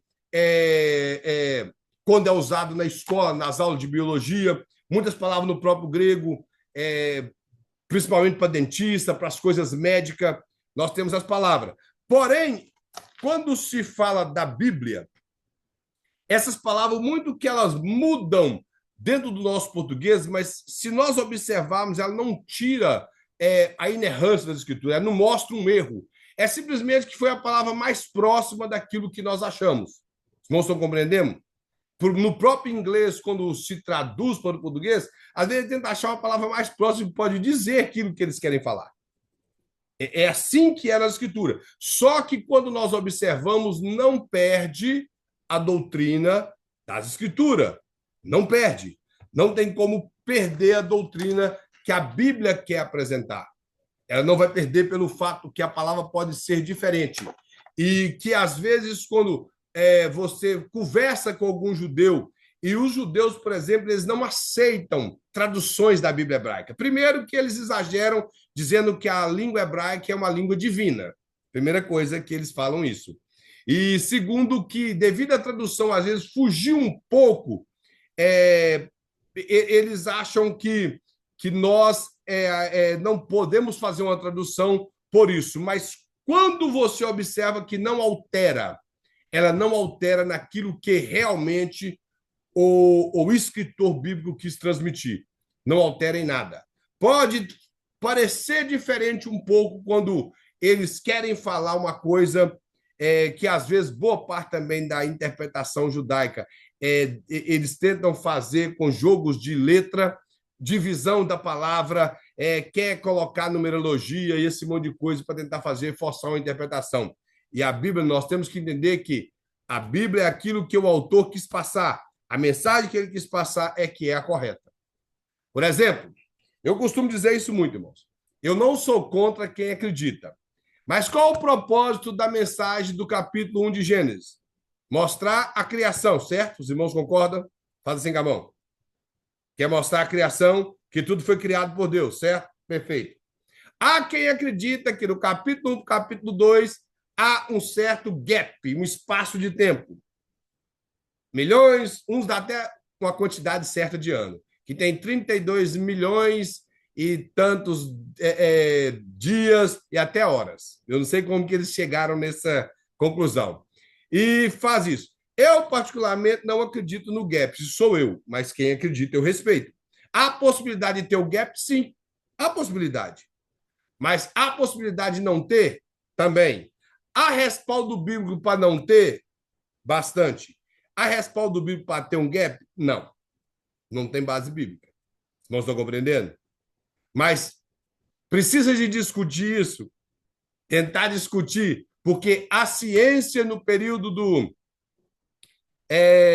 iluminismo, eles chegaram à conclusão, devido à ciência avançar, que a Terra tem milhões de anos. Aí veio os judeus cabala para tentar acompanhar a ciência e alegou que esses milhões de anos perdidos, que a Bíblia não relata, é do versículo 1 para o versículo 2 de Gênesis. Aí é ler muito em um gap, é ler muito de um versículo para o outro. Então, eu prefiro ficar com o que a Escritura apresenta. Sabe por que eu estou dizendo isso, irmão? Por exemplo, como os judeus eles interpretam o livro de Gênesis como história, como um conto. A palavra hebraica é paraxá. Paraxá quer dizer conto. Se é um conto, é um relato histórico. Quando você vai para Paulo e para o próprio Jesus, eles citam Gênesis como história. Então, eu não posso enfiar ciência ou inventar alegoria ou qualquer coisa no livro de Gênesis se o relato é histórico. Moisés quer relatar a criação e ele relata de maneira bem simplificada como se deu a criação, porque ele não estava lá. Ele não estava lá. Ele relata na perspectiva que Deus mostrou para ele e no que ele coletou dos seus antepassados, ou nos relatos históricos registrados pelos antepassados. Por isso, o Espírito Santo inspira ele e ele escreve o livro de Gênesis. Mas ele não esteve lá e ele conseguiu escrever, irmãos, um relato riquíssimo em poucos versículos, em 30 e poucos versículos. Então, eu acredito que é muita coisa para 30 e poucos versículos, mas nós não podemos fugir da teologia bíblica. A Bíblia relata aquilo ali, é aquilo ali. A perspectiva é um conto, é um relato histórico. Ele quis colocar como a criação aconteceu no relato histórico. Nós não podemos fugir disso. Os irmãos estão compreendendo? Os versículos podem dar margem. Por exemplo, a Bíblia fala: Bereshit bara Elohim et hashamayim ve'et hahari. Me parece que fala hahari vevohu. A palavra vevohu pode ter o sentido de criar, de veio a existir ou se tornou. Então, ou seja, quando fala que a terra era sem forma e vazia, a tradução pode ser que ela já foi criada sem forma e vazia ou que ela tornou-se sem forma e vazia. Mas, pelo contexto, nós vamos observar se ela tornou-se sem forma e vazia ou se ela, o que seria esse sem forma e vazia também. Os irmãos estão compreendendo? Quando você entende o que é sem forma e vazia e o que eram as trevas que estavam sob a face do abismo, aí você vai entender se houve ou não um espaço de tempo. Mas é só para os irmãos entender a questão da tradução. Veio da nossa tradução, sem forma e vazia. Hoje existe alguma tradução que fala que ela tornou-se sem forma e vazia. Por que eles traduziram assim? Porque esses aí são adeptos do hiato, desse gap de espaço. E a tradução que o João Ferreira de Almeida fez, como King James e outros, que na verdade as versões. Como nós estamos estudando bibliologia, entenda uma coisa: tradução é uma coisa, versão é outra. Tradução é que pegaram os textos das línguas originais e traduziu. Versão foi feita em cima de uma tradução que já existia e eles colocaram, às vezes, o seu pensamento ali. Boa parte das versões contém heresia, porque eles tentaram interpretar as escrituras. A versão da Bíblia é uma Bíblia que você tem que ter em casa como comparação e não como de onde você vai estudar e entender os padrões teológicos e doutrinários. Os irmãos estão compreendendo? As versões usa como comparação, usa as traduções como sua fonte de estudo. Versão só para comparação. Por isso, há hoje essa confusão grande dessa suposta descoberta do povo aí, que parece que eles achou que eles descobriram a pólvora e começaram a fazer esse monte de coisa e acabou foi confundindo a cabeça do povo que estuda a Bíblia. Então, o pastor coloca mais aqui, ó. A curiosidade histórica da Bíblia. Ele fala que a cópia dos escritos começaram a ser feita desde o princípio, para enviar a outras igrejas para preservar as escrituras à medida que outras cópias iam sofrendo ação do tempo. O que o pastor quer mostrar aqui é que, como eu falei, irmãos, as cópias dos manuscritos, elas envelheciam. As cópias iam envelhecendo. Com o passar do tempo, os papiros poderiam durar entre 250 a 400 anos, de acordo com o uso. O uso deles poderiam desgastar. Os irmãos aqui lembram daquela certidão de nascimento que a gente tinha, que vinha, naquela coisa que dobrava, aí você sempre ficava mexendo aquilo foi criando um rasgo. E era coisa de poucos anos. E o papiro ele é algo vegetal, o papiro é tirado de uma planta. Ele é algo parecido com a palha de milho, porém um pouco mais forte. Eu não sei se os irmãos aqui já teve um papiro em mãos. Eu já tive. Então, ele é algo um pouco mais resistente. Mas com o passar do tempo, o uso, guarda, fica no meio de poeira, principalmente naquela época, umidade era muito grande. Esse tipo de coisa. Então, o papiro deteriorava com muita facilidade. E se ele fosse muito usado, ele poderia se desgastar com mais facilidade. Tinha que fazer cópias. E há uma certa ordenância, principalmente pelo apóstolo Paulo, de que se fizesse cópias dos seus escritos para que fosse lido em outras igrejas, como a carta aos Efésios, a carta aos Colossenses, uma carta que não é canônica, mas que foi enviada à igreja de Laodiceia, recebeu uma carta do apóstolo Paulo, e ele disse que a carta de Laodiceia também era para ser lida na igreja de Colosso. Possivelmente, essa carta escrita por Paulo, que era original, ela não foi enviada a Colosso, apesar da cidade ser perto, mas eles devem que fizeram alguma cópia e mandou para lá para ela ficar guardada na igreja de Colosso. Então, nós vemos que as cópias circulavam. O próprio apóstolo Pedro ele cita que as cartas de Paulo circulavam no período de Pedro. As cartas de Paulo eram consideradas canônicas, ou seja, inspiradas por Deus, e ela circulava lá no período de Pedro. Então, possivelmente circulavam cópias das cópias e de algumas cópias que o apóstolo Paulo foi mandando fazer. O pastor, como eu falei, fala dos códices. Ele fala que no segundo século depois de Cristo, os livros do Novo Testamento começaram a ser feitos de maneira de códice. Como eu falei, eram copiados à mão e encadernado e numerado as páginas, as folhas ou as páginas, para que as pessoas tivessem mais facilidade de encontrar algum texto. Porque até o século XIII, em 1220 e poucos, a Bíblia não havia sido dividida em capítulos. E até no século XVI, em 1555, a Bíblia não era dividida em versículos. Então, só para os irmãos terem ideia. Então, tinha que ser numerado para ficar mais fácil de achar. É igual quando você vai fazer uma citação de um livro e você quer provar que aquele livro escreveu tal coisa, você fala na página tal e parágrafo tal. Não é assim que nós fazemos? Se você pegar uma Bíblia de Martinho Lutero, traduzida para o português, ou se você domina o alemão, você vai ver no rodapé dela escrito assim, que a Bíblia de Lutero, quando ela foi traduzida para o alemão, ela só tinha capítulos, não tinha versículo. A primeira Bíblia dele, as cópias, sim. Ele fez 2 traduções de Bíblia e nenhuma das 2 tinha versículo, só tinha capítulo. E no rodapé está escrito assim, lá em cima ou lá embaixo. Porque, para ele fazer a citação, para você entender de que ele está falando no rodapé, ele diz que era lá em cima ou lá embaixo. Aí você vai achar a passagem que ele está dando o seu comentário. Então, para os irmãos entenderem. E esses códices, eles eram numerados para facilitar. Então, havia uma dificuldade muito grande de encontrar. Você imagina você pegando um códice do livro do profeta Isaías, sem uma numeração, e você iria fazer uma ministração sem um capítulo e um versículo, como nós temos hoje a facilidade que esses homens organizou para nós. Como eu falei, às vezes nós encontramos erros naqueles títulos em negrito da Bíblia, ou eles colocou para facilitar. Por exemplo, você vai lá e vê parábola do filho pródigo, parábola das 10 dracmas e parábola da 100 ovelha. Se nós observarmos, é apenas uma parábola, mas eles dividiram em 3 para poder facilitar a nossa didática.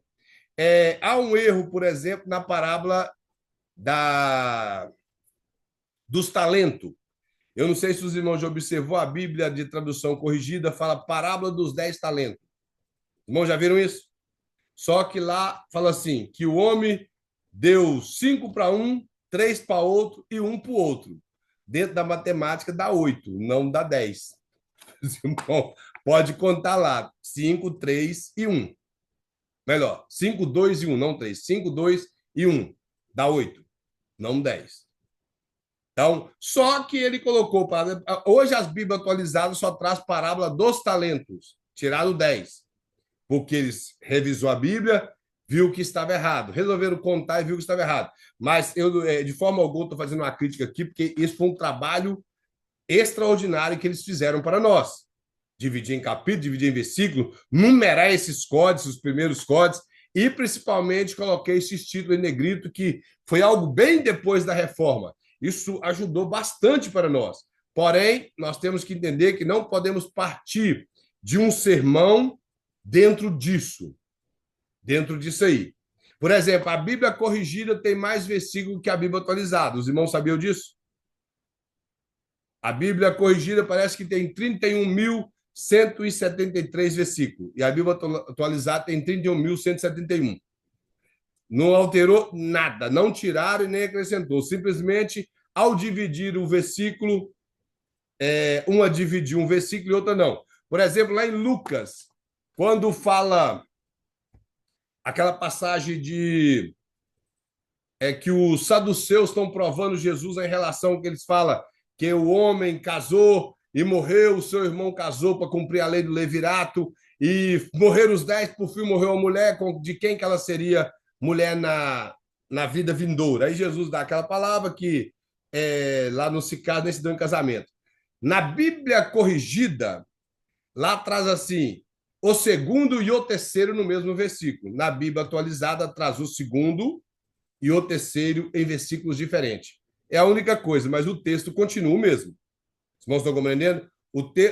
Não alterou nada no texto, só foi versículos que foram separados. Em Jó também tem uma parte que fala assim, disse Jó. E aí fala o que ele disse. Na Bíblia atualizada, fala aí, disse Jó, e no versículo 2, no versículo 3, que está o que ele disse. Isso não altera em nada. Nada, nada. Vocês estão compreendendo? É somente essas coisas. Mas essas divisões da Bíblia foi algo magnífico que esses homens fizeram. Então, os códices são isso. É uma encadernação numerada das cópias do Novo Testamento. Eles falam os manuscritos sinaíticos. Eles foram descobertos por um alemão e em 1844, no mosteiro de Santa Catarina, na Alemanha, né? no Monte Sinai, e ele encontrou certos papéis velhos que haviam sido separados para queimar. E ele fala que ele havia encontrado partes do manuscrito datados da metade do século IV depois de Cristo. E esses códigos, eles estavam escritos em grego. Não está aqui essa informação, mas eles foram escritos em grego. Os códigos Vaticano, que esses códigos Vaticano, eles pertencem ao Vaticano, por isso que é chamado Códigos Vaticano.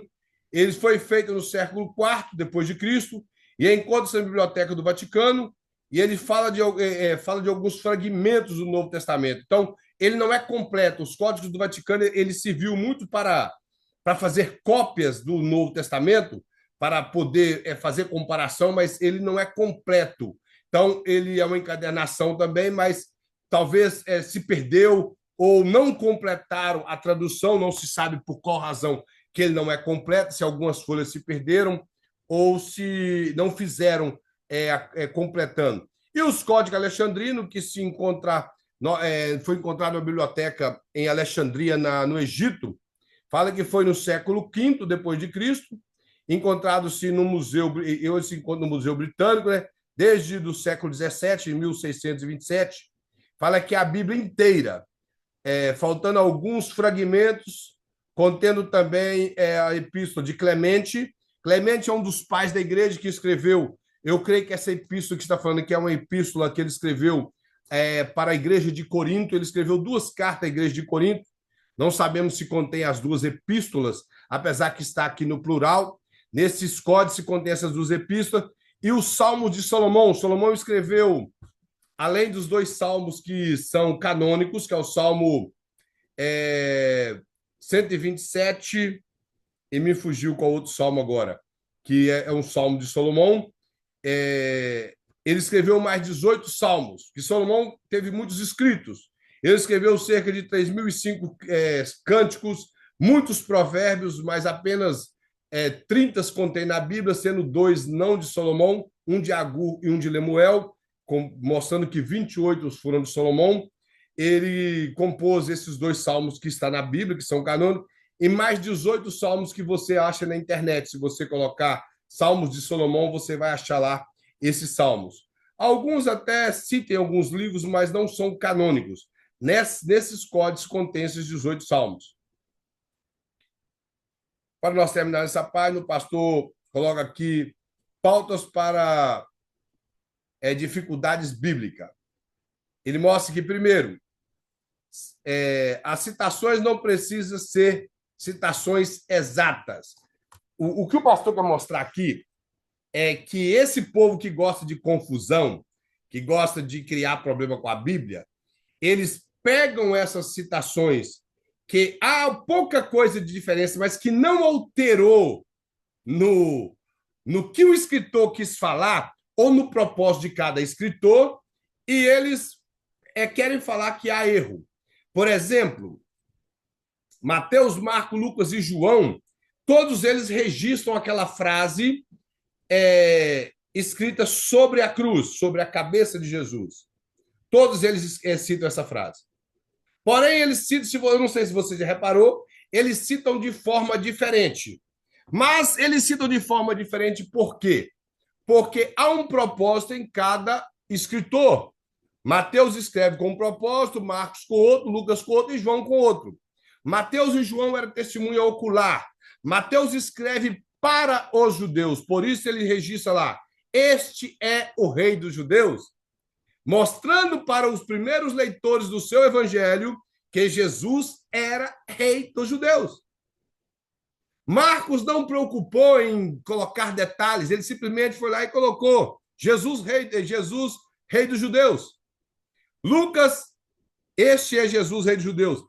João escreve a frase completa que realmente foi escrita pela mão de Pilatos: este é Jesus de Nazaré, rei dos judeus. Por que eu estou dizendo que essa frase é a completa? Porque os próprios fariseus eles lutaram para mudar a escrita, e Pilatos disse: o que eu escrevi está escrito e não vou mudar. E então as cópias que tem no grego foram escritas da maneira de João. João, ele escreve debatendo o gnosticismo, debatendo algumas pessoas que queriam dizer que Jesus não era humano. Então, João escreveu da maneira assim: esse é Jesus, um nome humano, uma pessoa que era debatida naquela época, que era alguém histórico, rei dos judeus, Jesus de Nazaré, mostrando que Jesus não era apenas Deus, ele também era humano, porque no primeiro século havia essa dificuldade do gnosticismo de entender que Jesus tinha um corpo. Quando João descreve que Jesus era nazareno, ele mostra que ele era da cidade de Nazaré. E se é alguém que habitou na cidade de Nazaré, tinha que ter um corpo.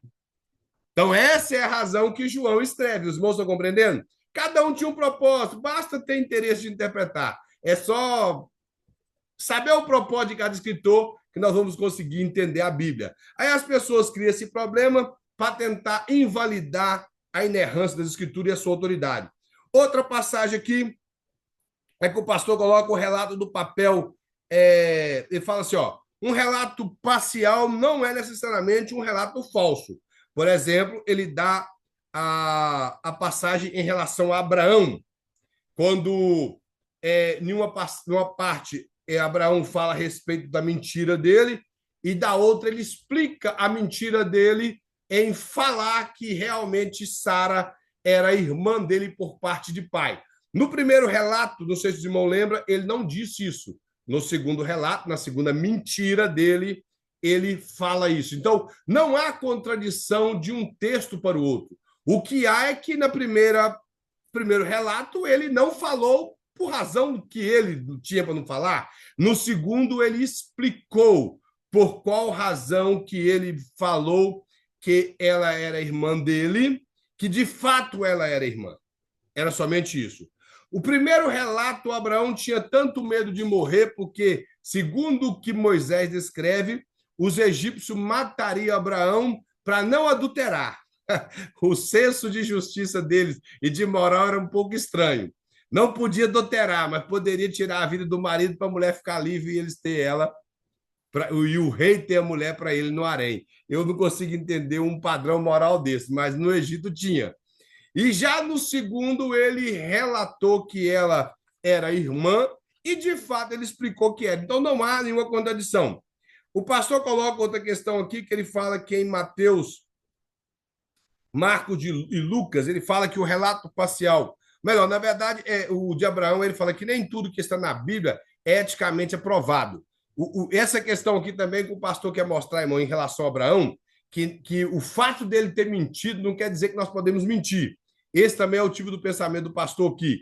A Bíblia, ela relata as mazelas que os homens de Deus cometeram.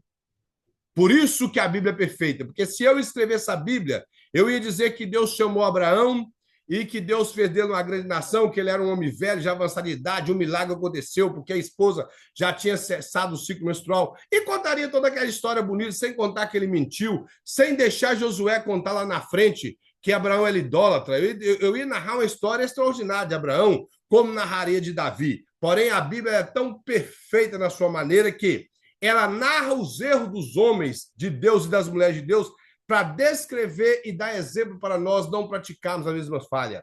Ela não aprova a mentira. Ela simplesmente narrou a mentira para que nós aprendamos com isso, não cometemos a mesma falha. O apóstolo Paulo fala, ele escreve aos Romanos e aos Coríntios que tudo que foi escrito para o nosso entendimento e para que nós venhamos a aprender com as Escrituras.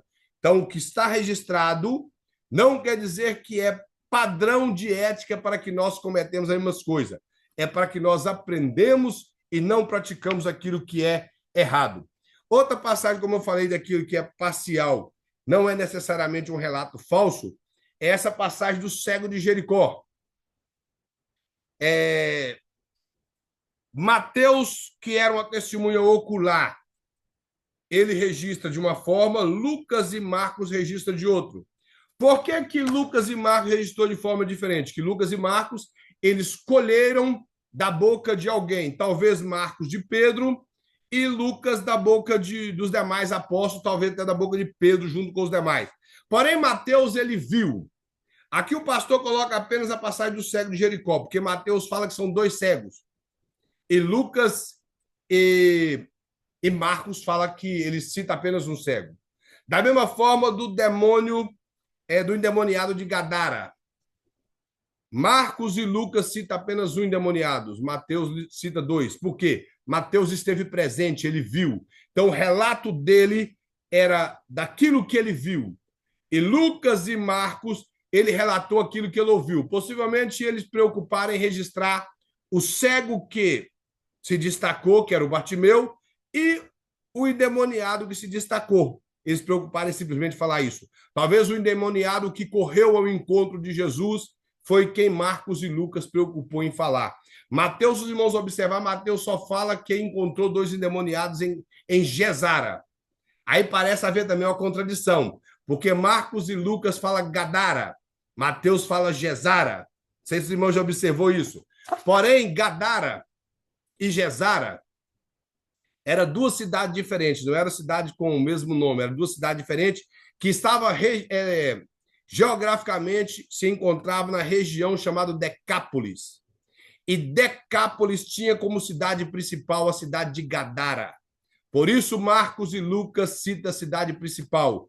E Mateus, porque esteve presente na cidade de Gesara, onde realmente o endemoniado foi liberto, ele registrou o nome da cidade do local correto.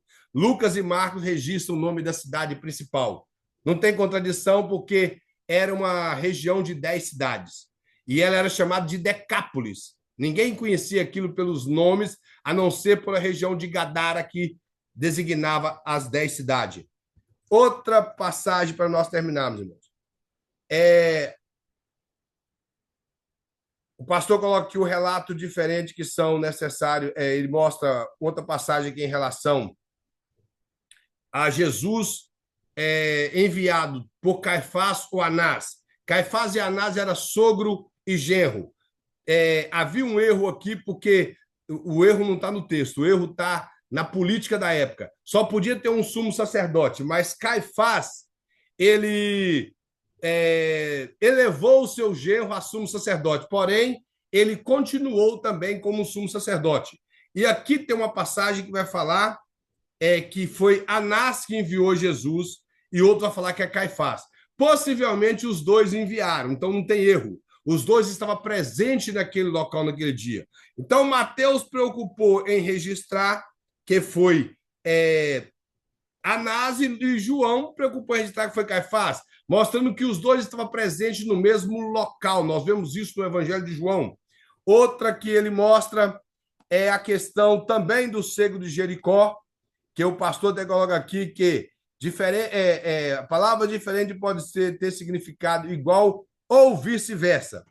Aqui, no caso, o que o pastor está querendo mostrar é que Lucas e Marcos, eles falam que Marcos fala que Jesus estava saindo de Jericó quando curou o cego. Marcos e Lucas falam que ele estava se preparando para sair. E Mateus fala que ele estava entrando em Jericó. Aí parece ser algo meio difícil de resolver. Ele estava entrando ou estava saindo de Jericó? Temos que entender o seguinte. Eu já vi aberração nisso. Eu vi um camarada de que o Mateus fala que são 2 cegos. Marcos e Lucas falam que é um cego. Eu vi um pastor falando que ele curou 2 na entrada, 1 no meio e 1 na saída. Então era 4 cegos, não era apenas nem 2 nem 1. Estou falando sério, não estou brincando, não. Outro disse que ele curou 1 na entrada e 1 na saída. Também é impossível isso. Porque Mateus ele registra que ele curou os 2 cegos na entrada. Nós temos que entender o seguinte. Nós dois estamos estudando geografia bíblica, mas na geografia bíblica, os irmãos vão ver que Josué destruiu Jericó. Os irmãos lembram disso? Destruiu a cidade de Jericó. Me fugiu a memória qual a pessoa que edificou a cidade de Jericó no período do rei Acabe. Josué até diz que quem construísse a cidade, quando colocasse os alicerces da cidade, o seu primeiro filho morreria. E quando ele colocasse os portões, inaugurando a cidade, o seu último filho, aquele que nasceu por último, morreria. E nesse período do rei Acabe, um certo homem edificou a cidade de Jericó. Quando ele colocou o alicerce, seu primogênito morreu. E quando ele colocou os portões, o seu último filho morreu. Nenhuma cidade no período bíblico era edificada em cima das ruínas da outra. Era edificado nas partes próximas da cidade. Então, o que dá a entender no texto na perspectiva de Mateus, ele colocou que a cidade poderia começar nas ruínas da cidade antiga de Jericó. E Lucas, como era historiador, ele preocupou em registrar na cidade que foi reedificada, a cidade nova de Jericó. Então, não há contradição. Mateus descreve na perspectiva da cidade antiga, nas ruínas, e Lucas na perspectiva da cidade que foi edificada novamente. Então, irmãos, é simplesmente interesse de querer interpretar o texto. Não há nada de erro. Outra coisa que o pastor coloca essas questões meteorológicas ou fenomenológicas que acontecem, como o caso do Josué parar o Sol e a Lua. Cientificamente, sabemos que o Sol e a Lua não param, mas aqui nós temos que olhar, irmãos, na observação, na perspectiva do observador. Por exemplo, quem de nós, se não tivesse estudado, não tivesse a ciência alcançada, imaginaria que o que gira é a Terra? Porque, para mim, o que está movendo é o Sol. Por exemplo, todos os cientistas que sabem, que estudou, que criaram o telescópio Hubble, esse tipo de coisa, satélite, blá, blá, blá, eles também pronunciam o quê? O Sol se pôs. Certo ou não? Eles falam isso. O sol vai se pôr. O sol se pôs. Então, na perspectiva, o sol não se põe. A Terra gira e o sol, parado no local que ele está, a Terra fez o seu giro e o outro lado da Terra ficou para o lado da Lua e o outro lado que está para o lado da Lua veio para o lado do Sol. Então, na perspectiva científica, é isso. Só que nós olhamos na perspectiva do observador, o que giraria seria o Sol. Só que a Bíblia interpreta a Bíblia. Quando Josué, irmãos, diz para o Sol parar e a Lua deter, se os irmãos observar, ele cita nome de cidades. Por que Josué fez isso? Porque Josué compreendia pela lei de Moisés, no livro de Gênesis, que o Sol e a Lua, conforme está em Gênesis 1, versículo 14 a 17, quando fala que ele criou o grande luminar para governar o dia e o luminar menor para governar a noite, ele fala que ele serviria de algo para separar tempos, anos, meses e dias. Então, o que era que poderíamos dizer que seria o relógio da época? Sol e Lua. Eles eram marcadores de tempo. Quando Josué determina para o Sol e para a Lua, ele está determinando na perspectiva teológica que eles entendiam que era o marcador de tempo, Sol e Lua. Simplesmente isso. Sol e Lua marcava tempo para o povo. Está lá em Gênesis. Então, essa é a razão que Josué determinou para Sol e Lua que se parasse. O melhor seria que todo o eixo da Terra ou do nosso sistema viesse trancar de maneira que nada se movesse por quase um dia inteiro. E foi isso que aconteceu. Também não há contradição. Existe uma linha de pensamento, talvez você já ouviu por alguns pregadores, que naquela época o povo acreditava que o que girava era o Sol. O que girava, melhor, era a Terra. Só que não existe nenhum documento que prova isso. Os irmãos estão compreendendo? Então você não pode usar isso como desculpa. Se você pega um camarada que entende da história, da filosofia, que ele sabe que não existe documento que prova isso, você vai falar, se existe um documento que você tem antigo que prova que o povo acreditava, você não vai ter. Nenhum de nós teremos. Por exemplo, eu tenho base bíblica para acreditar que o povo naquela época acreditava em fantasma.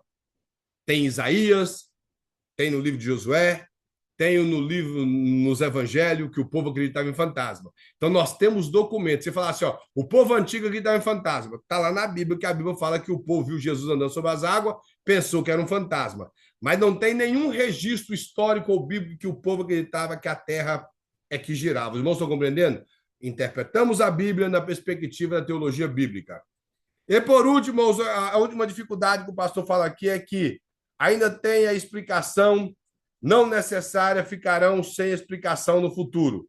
Ou seja, tem algumas passagens realmente difíceis de interpretação, que teríamos muita dificuldade só no futuro ou na eternidade que nós teremos conhecimento disso. E outras coisas que não podem ser inventadas. Como eu sempre falo, uma das coisas mais inventadas pelos cristãos é ditar o que Jesus estava escrevendo na areia quando eles levaram a mulher adúltera para ele. Não está na Bíblia, ninguém sabe. Nós não podemos ter voz aonde a Bíblia se cala.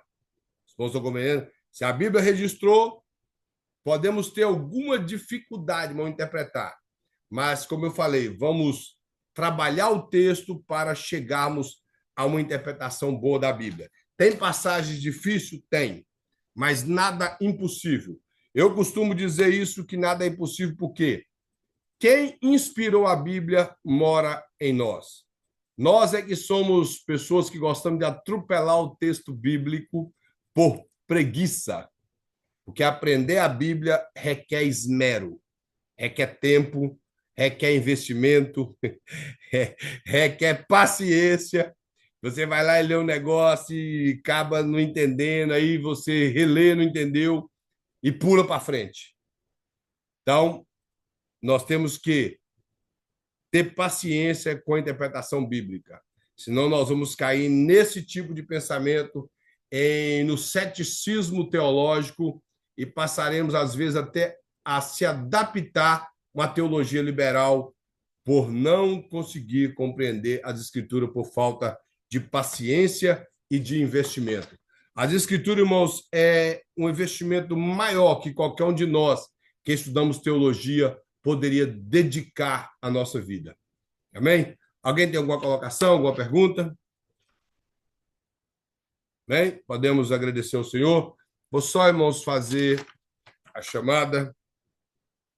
Irmão Sidney Matoso, está ali. Irmão José Ferreira, aqui. Irmão Robson. Irmã Beth. Já estava aqui agora. Irmão William. Irmã Meire. Meire também estava presente aqui. Irmão Renato. Irmã Eni. Irmão Kleber. Irmão Agrimar. Irmão Wilson. Irmão Zandro. Presente. Amém. Vamos, amém. Vamos agradecer ao Senhor. Mais uma aula. Para que o Senhor possa nos dar uma semana maravilhosa e continuar nos abençoando a cada dia, dando força para continuar estudando. Amém? Feche os seus olhos, vamos agradecer a Deus. Soberano Deus, Pai maravilhoso, Deus grande, Deus santo e bendito. Pai, Tu és tremendo. Nós só temos que Te agradecer, ó Pai, por tudo, principalmente pela Tua palavra, que é riquíssima, pelo Teu grandioso poder, por ter preparado pessoas, ó Deus, para entregar-nos tamanha revelação, ó Deus. Te louvamos por tudo, pelos homens que também preparou todos esses recursos teológicos para nós. Louvamos pela vida do pastor Luiz, que trabalhou em cima desse material. Louvo ao Senhor pela vida de cada um dos Teus servos, ó Pai, Tuas servas presentes nessa noite.